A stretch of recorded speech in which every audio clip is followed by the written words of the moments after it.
Sometimes in Facebook, you may have seen some posts with background colors. For example, here you can see one post and one background image is there or background color will be there. In this video, we'll be telling about how to add background color to your Facebook post. For this, first what we need to do is open Facebook application. After that, above you can see plus button, click on this plus button. When you are clicking on that, here you can see post option, click on post. When you are clicking on that, here you can see what's on your mind. Here you can type anything you want. By default, when you are typing anything, it will be just like normal.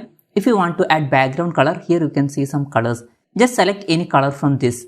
For example, I am selecting this color. If you want to add more colors, here you can see one button and here you can see so many colors and themes. For example, I am selecting this theme. Now here you can see background color.